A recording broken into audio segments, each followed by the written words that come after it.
జయశంకర్ భూపాల్పల్లి జిల్లా హాత్ సే హాత్ జోడో యాత్రలో భాగంగా రేగొండలోని లక్ష్మీ నరసింహస్వామిని టీపీసీసీ రేవంత్ రెడ్డి దర్శించుకుని మొక్కులు చెల్లించుకున్నారు. అంబర్పేట ఘటనపై మేయర్ స్పందించిన తీరు సిగ్గుచేటని మండిపడ్డారు. రాష్ట్రంలో బీఆర్ఎస్ నాయకులు పిచ్చి కుక్కల్లాగా వ్యవహరిస్తున్నారు అనడానికి అంబర్పేట ఘటన నిదర్శనమన్నారు.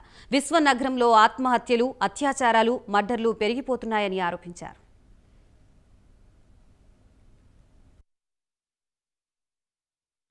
కుటుంబ నియంత్రణ అమలు చేస్తాం ఇప్పటి నుంచి అంటుండు.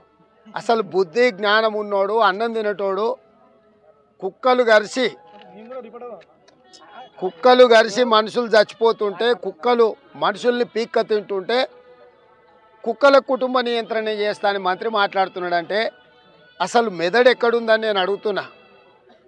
అంటే మంత్రి ఆలోచన, తక్షణం తీసుకోవాల్సిన చర్యలు ఏంటివి అనేది చెప్పకుండా ఆ కుటుంబాన్ని ఎట్లా ఆదుకుంటాడు, ఎక్కడి నుంచో బ్రతకడానికి హైదరాబాద్కి వచ్చిన కుటుంబంలో 4 సంవత్సరాల పిల్లవాడు ప్రభుత్వ నిర్లక్ష్యం వల్ల చచ్చిపోతే హుటాహుటిన మున్సిపల్ శాఖ మంత్రి అక్కడికి వెళ్ళి ఆ కుటుంబాన్ని పరామర్శించి ఆ కుటుంబాన్ని ఆదుకొని ఆ కుటుంబాన్ని ఓదార్చి ఆ కుటుంబానికి నష్టపరిహారం ఇచ్చి ఆదుకోవాల్సిన అవసరం ఉండే. ఇదేది చేయకుండా ఇంగ్లీషోడు ఎంగిలి పదం ఇచ్చిండు, ఆ ఎంగిలి పదం సారీ చెప్పేసి చేతులు దులుపుకున్నాడు.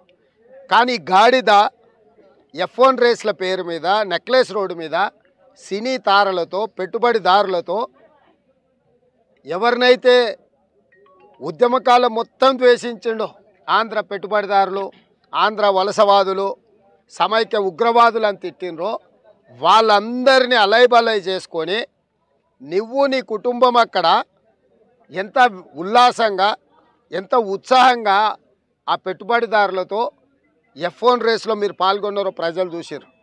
కానీ పేదోళ్ళ పిల్లల్ని కుక్కలు బిక్క తింటే కూడా సానుభూతి చూపించనంత రాక్షస ప్రభుత్వం తెలంగాణ రాష్ట్రంలో ఉంది.